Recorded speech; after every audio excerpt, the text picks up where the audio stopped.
Hi, welcome back to God Laughs at Dirty Jokes, book reading 16. We're going to be on chapter 33 today. The chapter is called We Will Be Cyborgs, the Post-Human Future.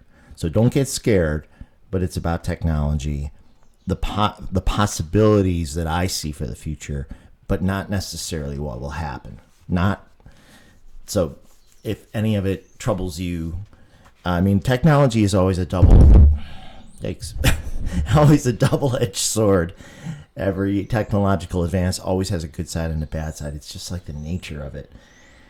So that's what we're going to get into. And of course, I had a related dream last night. So I'll tell you about that in a minute. But first, for you loyal viewers, and I appreciate your tuning in to my crazy videos. I really do. I have to give you a spider update. If you've been watching chronologically, then you understand.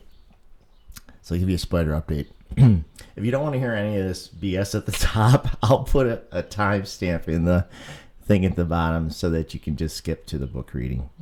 But you want to wait for the dream because the dream from last night is related to the first chapter that I'm going to read today. Anyway, okay, spider update. So in my spider video, I showed you that the spider had migrated from somewhere around the couch to the opposite wall, and then it was up the wall near the cat painting. So then it disappeared for a day, and then I think it was the next day after that, it was all the way back in the bathroom. So it traveled from my living room, and then there's almost like a secondary living room. It's like a double living room. And then there's what I call the sitting room, which is really like a dining room. And then you round the corner to the bathroom. So it went on this epic journey of exploration, made it to the bathroom. And actually, at first, I didn't realize it was the spider because it was on the rug, on my bathroom rug, right by the tub.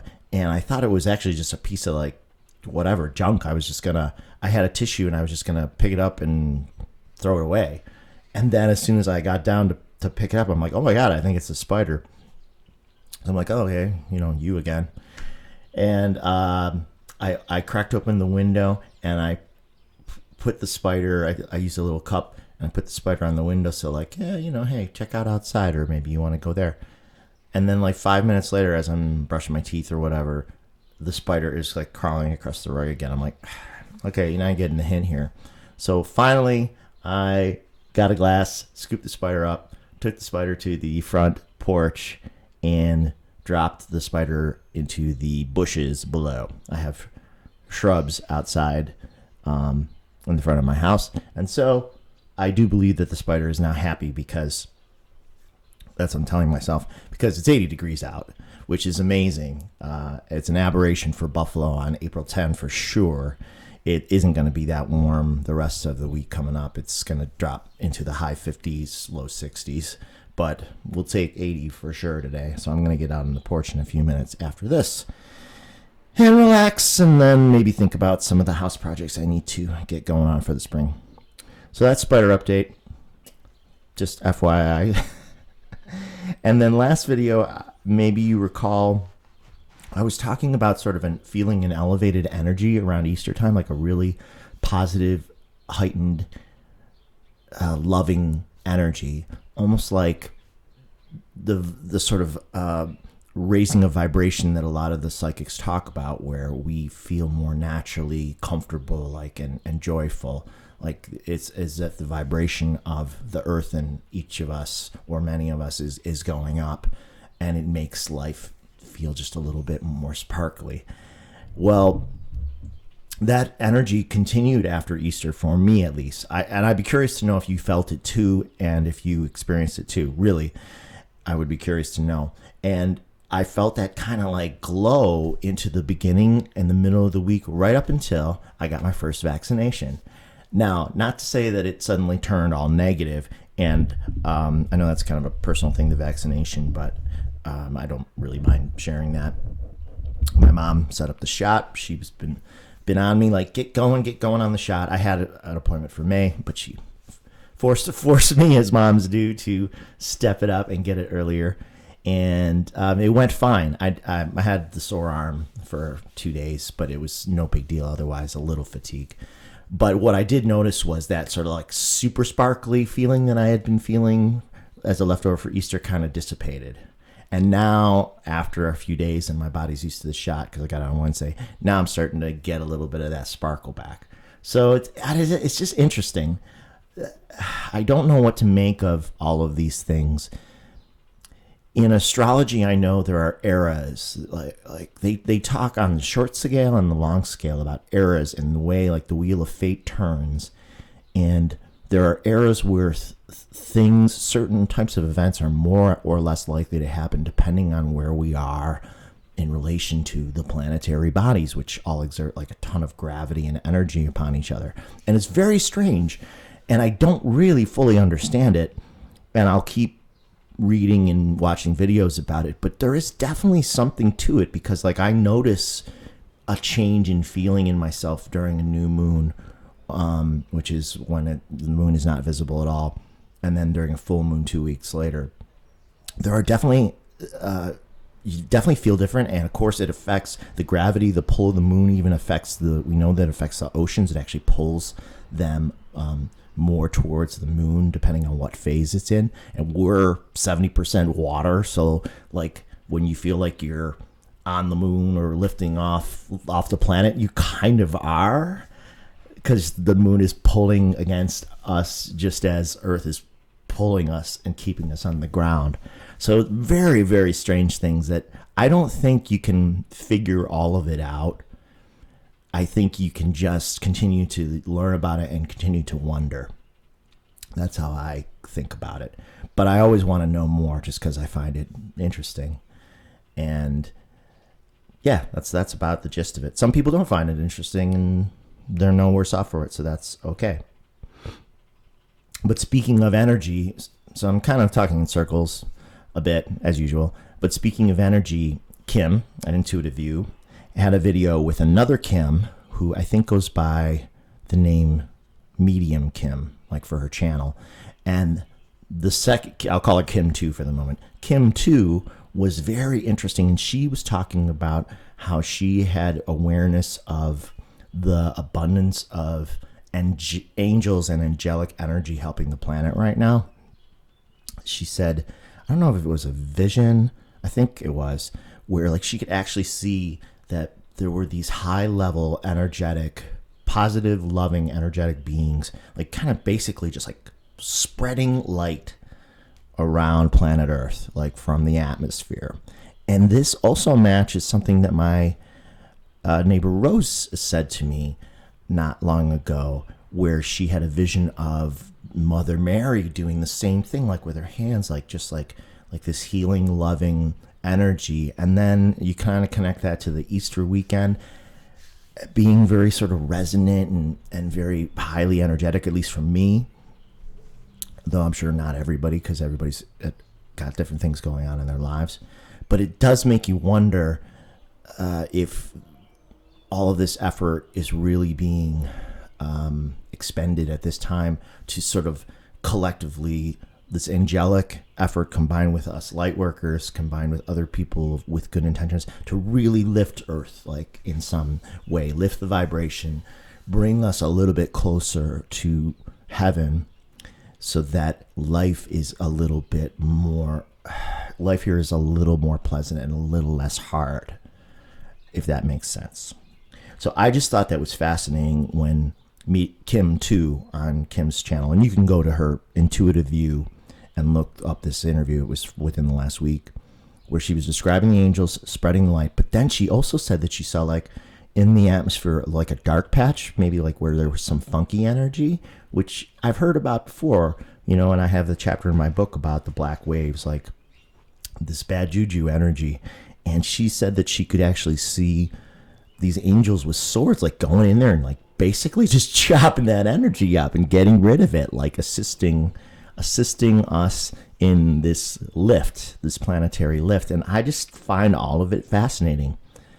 And there's just no doubt in my mind that since everything is energy, including us, and my strong feelings about there really being some form of afterlife that we have. I think we got a lot of energy assistance going on right now.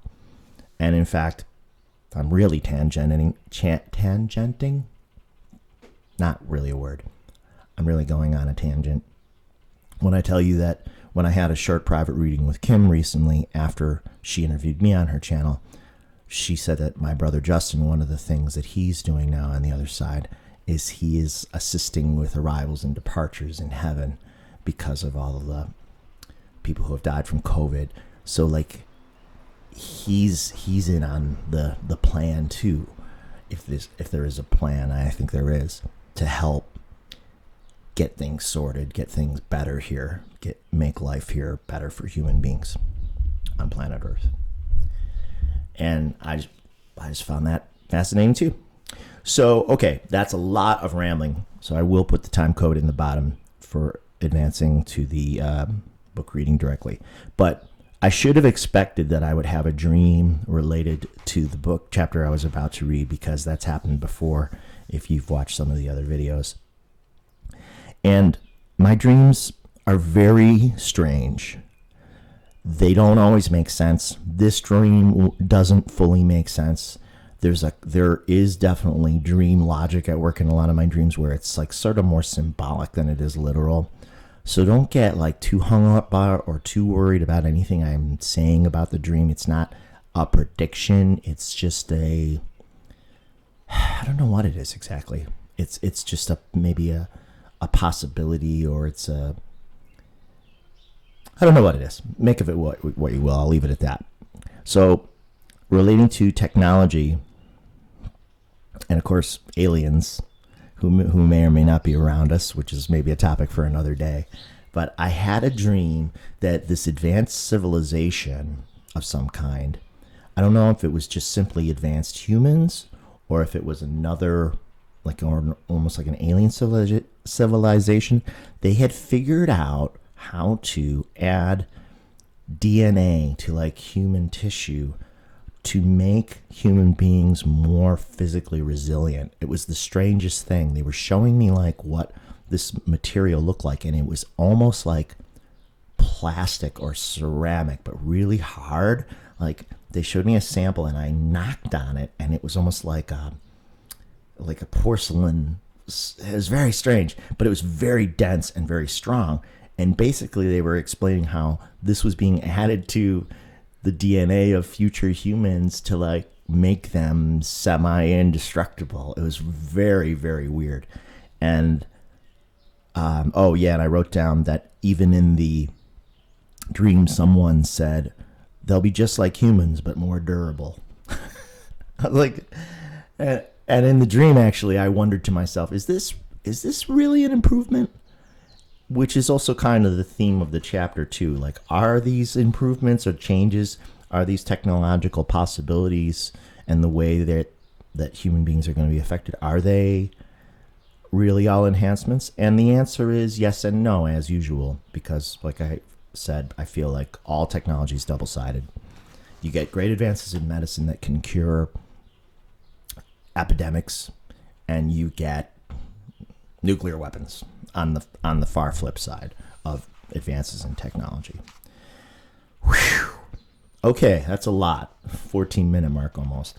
So I'm going to read chapter 33, which again is called We Will Be Cyborgs, the Post-Human Future. Don't worry about it too much. Don't take it too literally here. I will probably tangent off of this chapter because I'm sure my thoughts about this have evolved since I wrote it, but I haven't read it recently until now. So here we go. Ready? Okay.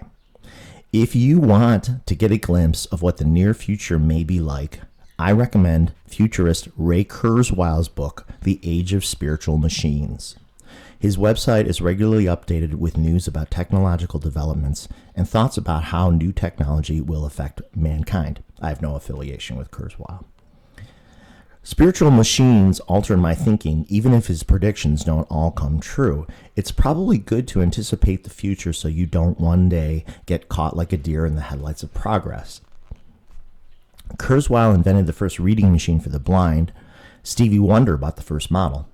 And at Wonder's prompting, He then created the Kurzweil keyboard, which emulates orchestral instruments. Kurzweil considers himself a transhumanist and hopes to live long enough to achieve immortality by either merging with forthcoming technology and or having his consciousness copied and uploaded into a non-biological body. Now this is in parentheses.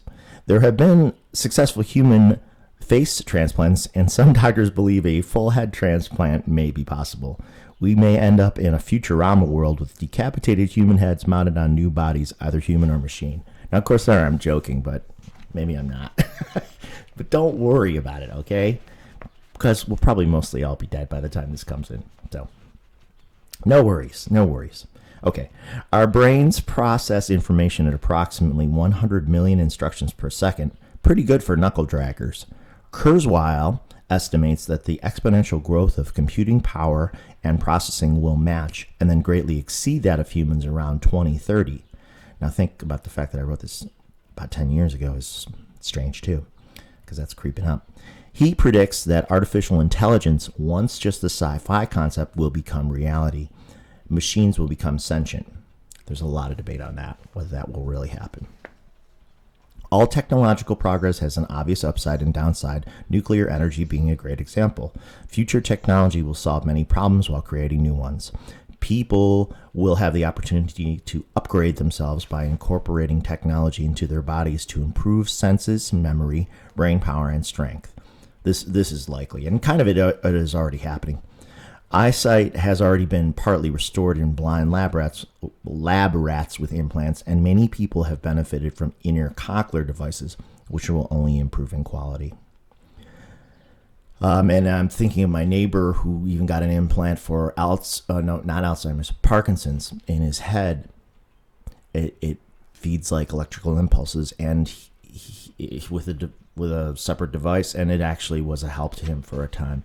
So you could say that is a cyborg because it's a human with technology incorporated into their body. It just is not like a Star Trek cyborg where they literally look like half a machine. But that's how it begins.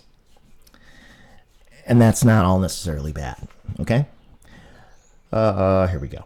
The benefits of enhancement will be obvious, though some people will be justifiably apprehensive or afraid at first, like I'm alluding, including me. But history is full of tipping points where the unthinkably strange eventually becomes the new normal once enough people embrace it. Eugene Ionesco's absurdist play Rhinoceros comes to mind. In that play, the inhabitants of a small town start randomly and inexplicably changing into rhinos. There's great alarm about it until enough people transform. Then there's a tipping point where nearly everyone wants to be a rhino. That is a trippy play. A day may come when you install some form of data port on your body to make it possible for you to interact directly with technology instead of having to hold it in your hand. And that's what I'm alluding to with my neighbor in the Parkinson's. That is basically what that is. But this would be maybe more advanced. Technology is insidious like that. Many people practically have their cell phone embedded in their face already anyway. The integration of technology into people will begin innocently enough with medical applications. Nanotechnology may transform medicine. Nanobots are microscopic computers programmed to perform simple functions. Ray Kurzweil believes that advanced nanobots with built-in cameras will be injected to administer drugs and help fight diseases in the body. They could be programmed to blast cancer cells, boost white blood cell production, and other corrective functions. So it could be a game changer. Nanobots are small enough to travel every pathway of the body and will be able to send back digital information about how we are constructed, a concept which is called reverse engineering. Once we can map the brain with nanobots, we'll be close to being able to replicate it digitally on a computer. We will likely diagram it in full as we map the human genome before we fully understand everything the brain can and does do. In 2013, President Barack Obama announced an initiative to further this research. The integration of technology will lead to a heated moral, philosophical, and religious debate about the potential end of biological humanity as we've known it for thousands of years. However, history proves that technology always advances and never retreats unless a civilization comes to an end before it reaches a technological tipping point by nuclear disaster or an asteroid that wipes out intelligent life. And now, unfortunately, we could add a pandemic, a global pandemic, like a global flu.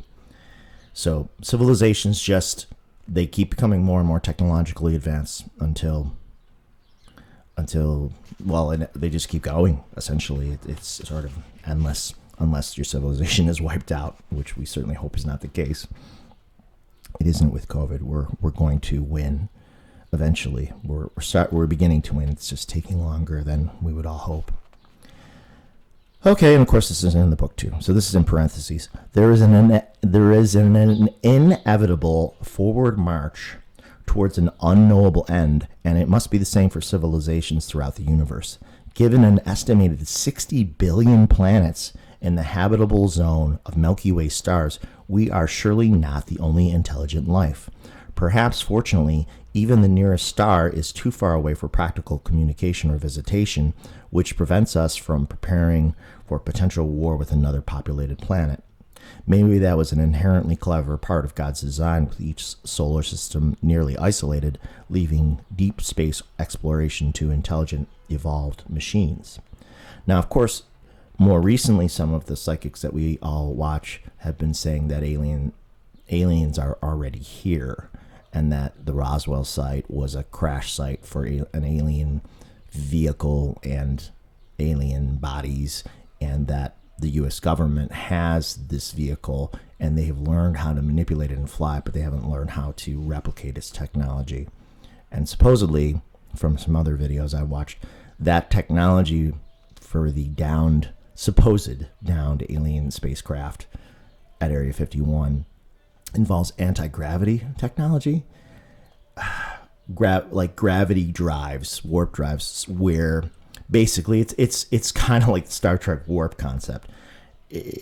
By figuring out how gravity works at the molecular level, they can create a ship that can travel like gravity waves at faster than the speed of light, because that's the only way you could have really kind of practical interstellar travel between galaxies. A lot of tangents today. I hope that's okay. But it is strange and interesting. And many psychics, like, say, Sterling, who's often on with Linda G., say that there is an agreement between some of the alien civilizations that are actually kind of already on Earth, but not known to us yet, with the various governments of the world to eventually reveal their presence on Earth. And that's why they keep leaking more classified data about, say, U.S. military aircraft's interactions with unidentified flying objects that seem to fly in a manner that is beyond our current technological understanding, and that a gravity drive of some kind would account for that, theoretically. So it's all pretty interesting. It's pretty strange. My take, again, a big tangent, my take on alien life that may be already on planet Earth is kind of like what others have said, that it is very possible that they are more spiritually evolved. They exist at a higher vibration than we do, and they're essentially benevolent. There's no point in conquering Earth because we don't have anything that they would want that they can't already manufacture or obtain elsewhere. So there's no point in that.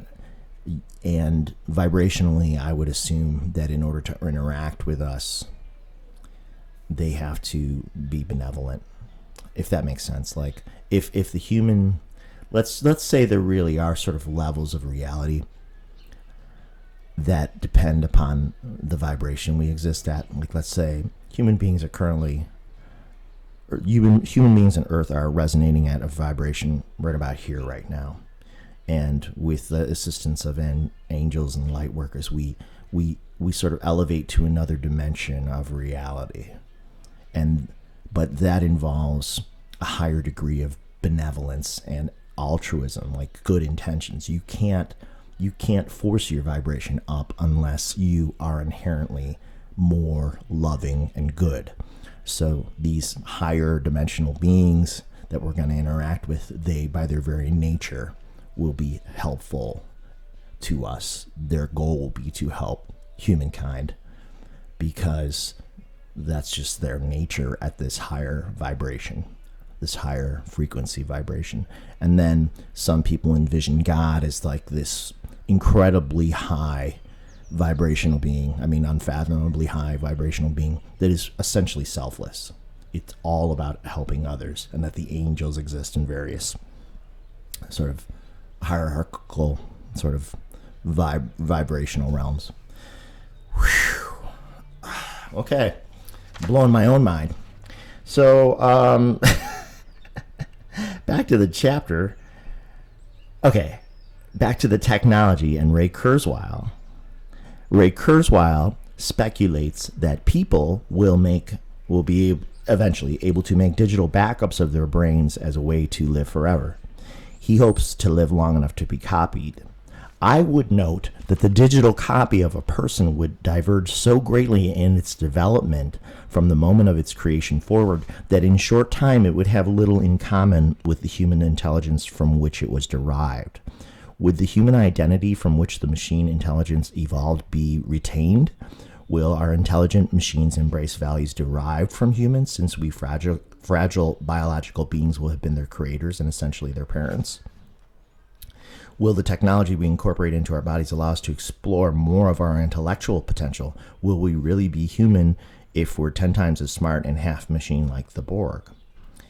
There have already been experiments to connect artificial replacement limbs to the brains of amputees, and one American test subject has regained limited use of his right hand after being rewired following an accident that left him paralyzed. He was able to move his own fingers again.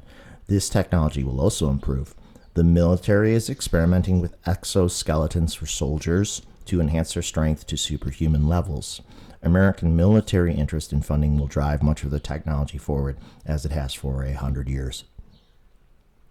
It won't happen overnight, but by definition, many humans may become cyborgs, a living combination of organic and inorganic material, like in the sci-fi flicks I enjoy.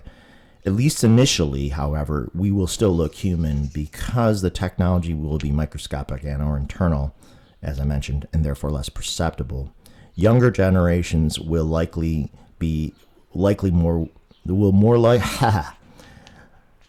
younger generations will more willingly incorporate new technology, or at least that's how I think it'll go, because they always do. They'll think it's cool, and their fear threshold will be lower than ours, us older folks, and they'll be less attached to the idea of being purely biological. Previous generations, perhaps including my own, Gen X, will be more biased against cyborgs, or at least more skeptical about the trade-off. The growing popularity of superhumans in movies and on TV, the X-Men, Man of Steel, the Avengers, True Blood, etc., seems to anticipate the arrival of enhanced humans. The decline in popularity of the typical action hero like Sylvester Stallone implies it's not good enough to be human anymore, or we're becoming bored by the physical limitations of even exceptional mortals. In a way, it's a compliment to human imagination that we're beginning to accept the possibility of much stranger existences, but we may also be celebrating the beginning of the end of mankind. Now, that's a bit dramatic, but I don't think it's as bad as that, okay? At $13.3 billion, the revenues of the sex industry are bigger than the NFL, NBA, and Major League Baseball combined, making sex robots a near inevitability. Once they look and act as convincingly as humans do, we might have relationships with machines like on Battlestar Galactica, the new version of Battlestar Galactica from 10 years ago, though, now. That show was brilliant and dealt with the cyclical relationship between humanity, its advanced technology, and the virtually immortal mechanical beings that arise from human intelligence. You may find these ideas troubling.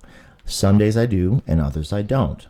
If I have the opportunity to become enhanced, I don't know if I'll go along with it as Ray Kurzweil hopes to. It's fascinating to see it coming, though. Every week there seems to be another news article that confirms some technological development Kurzweil has predicted.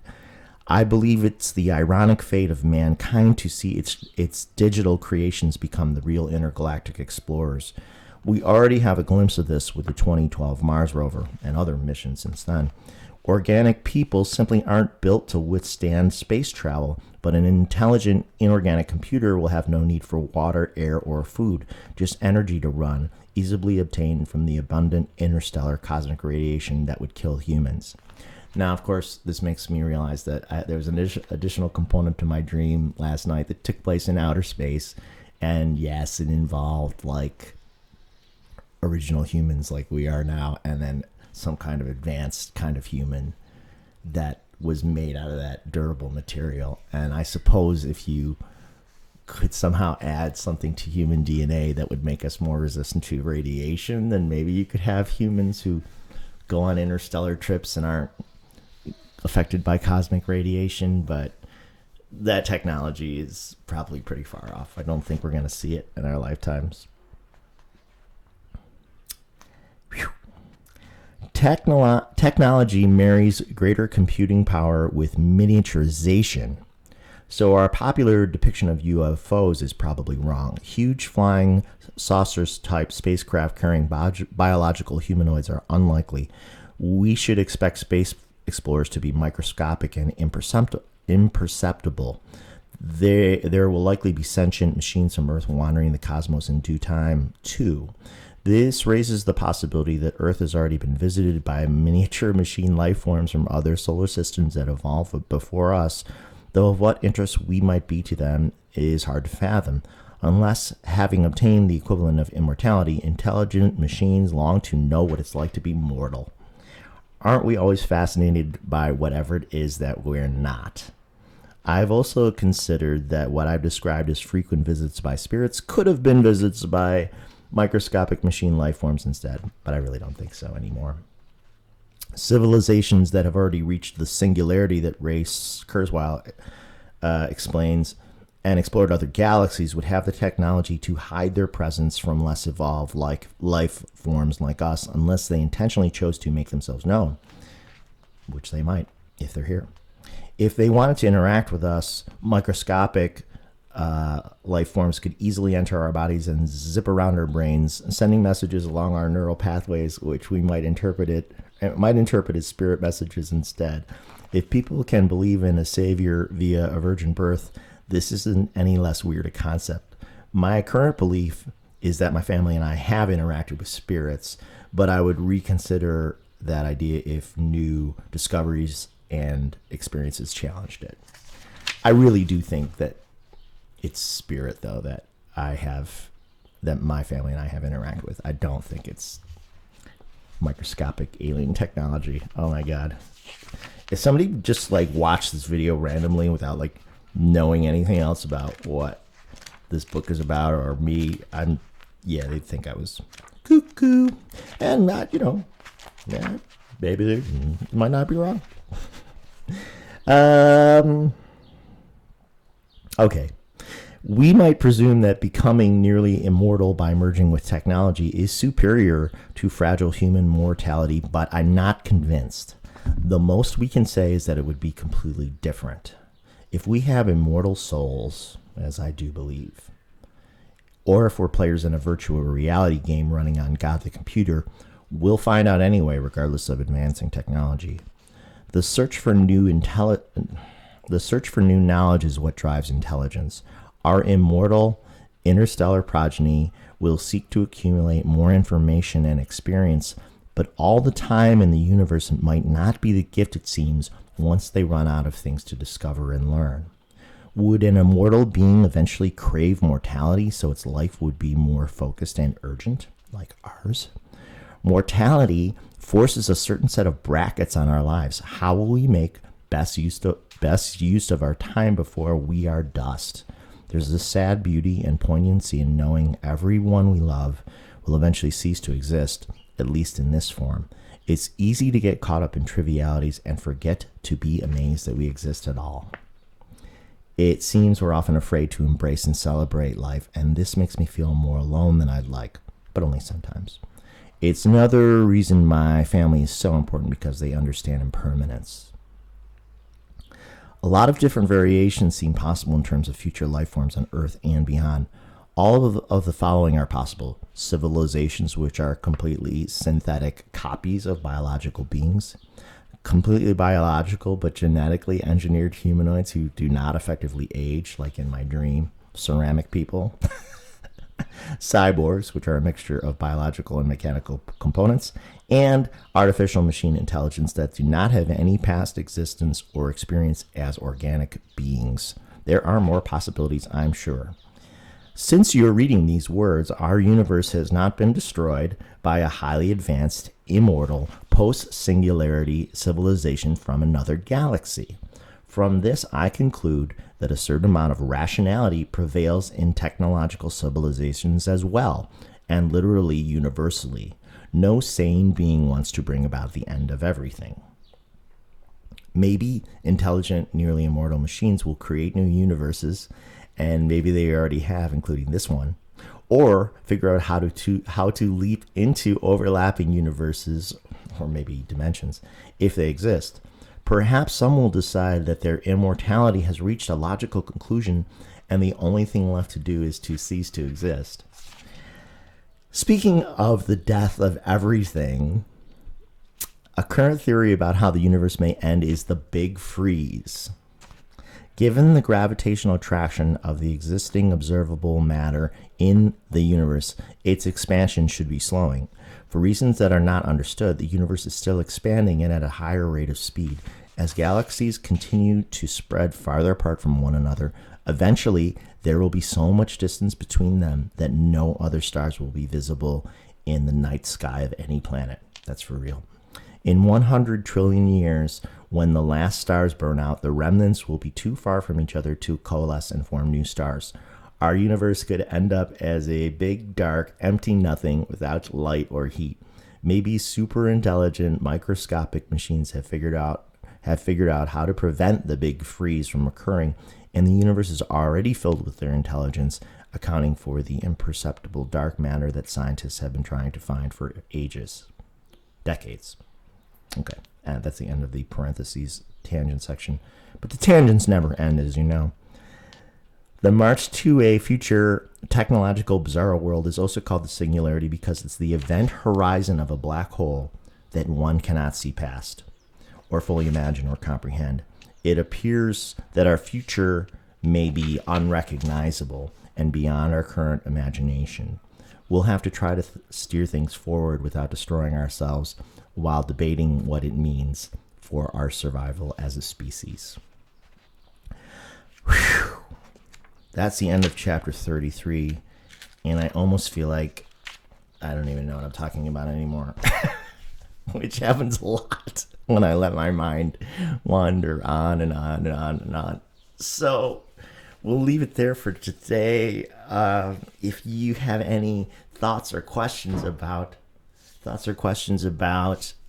this reading, feedback of any kind, I'd be so curious to know your thoughts on any of the stuff discussed today, because it was a lot. Or maybe you're blown out. So if you're blown out, I'm sorry. Or maybe you're just not watching anymore, so you're not hearing me. Well, you know. Okay, now I know I should go, and I should shut up a while, and I should sit on the porch and just be still. And I'm going to do that. I'm going to sit on the porch and be still, and I'm going to look at the budding trees, and I'm going to sip some more coffee, and I'm going to watch the birds at the bird feeder, and I'm going to be very quiet and do some listening for a while. And that's how I reset. Often, especially on weekends, and especially when it's possible to be outside. So, thank God for that. I hope you're well.